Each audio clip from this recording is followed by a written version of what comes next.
Salut les petits explorateurs de l'univers.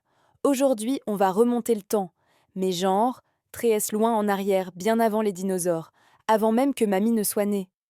On va découvrir comment tout a commencé, l'histoire la plus incroyable de toutes, celle du Big Bang. Vous êtes prêts? Alors accrochez vos ceintures, c'est parti. Imaginez qu'au tout, tout début, il n'y avait rien.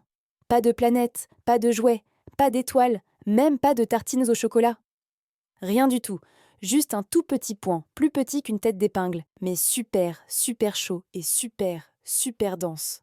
C'était comme si on avait pressé tout l'univers dans une toute petite bille magique. Elle était tellement serrée, tellement pleine d'énergie, qu'elle ne pouvait plus se contenir. Et puis, tout d'un coup, boum! Enfin, pas un vrai boum avec du bruit, parce qu'il n'y avait pas d'oreille pour entendre. Mais ce petit point a explosé. C'est ça le Big Bang. Imagine que tu as un ballon de baudruche et que tu le gonfles, tu le gonfles, tu le gonfles encore. Et paf, il éclate.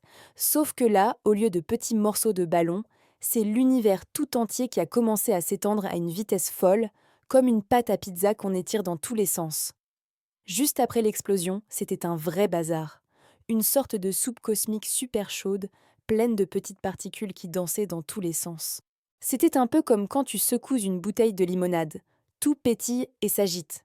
Ces petites particules étaient comme des briques de Lego minuscules.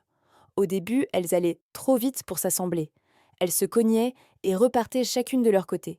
Mais petit à petit, en s'étendant, l'univers a commencé à refroidir. C'est comme quand tu sors une soupe bien chaude du micro-ondes, tu attends un peu avant de la manger, n'est-ce pas? Eh bien, l'univers a fait pareil. En refroidissant, les petites particules se sont calmées. Elles ont commencé à se tenir la main, à former des petits groupes. D'abord, deux par deux, puis trois par trois. C'est comme ça que les toutes premières briques de l'univers, qu'on appelle les atomes, sont apparues. Et avec ces briques, on a pu commencer à construire des choses incroyables. Des millions d'années plus tard, ces atomes se sont regroupés en d'énormes nuages de gaz. La gravité, cette force magique qui nous fait garder les pieds sur Terre, a commencé à jouer son rôle. Elle a tiré sur ces nuages, les a serrés de plus en plus fort, jusqu'à ce qu'ils deviennent si denses et si chauds au centre que, pouf, une nouvelle lumière est apparue. Les premières étoiles venaient de s'allumer, comme des milliards de petites ampoules dans le ciel.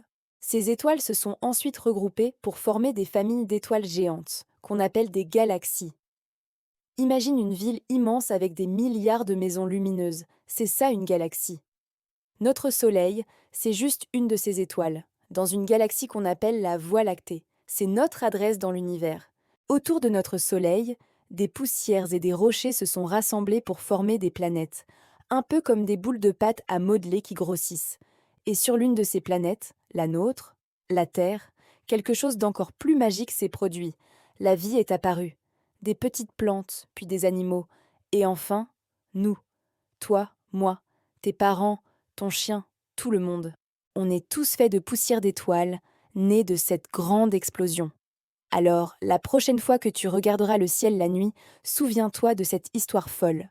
Tout ce que tu vois, les étoiles qui brillent, la lune, et même tout ce qui est sur Terre, tout vient de ce tout petit point minuscule qui a explosé il y a des milliards d'années. Ouah, c'est magique, mais c'est de la science. Merci d'avoir voyagé dans le temps avec moi.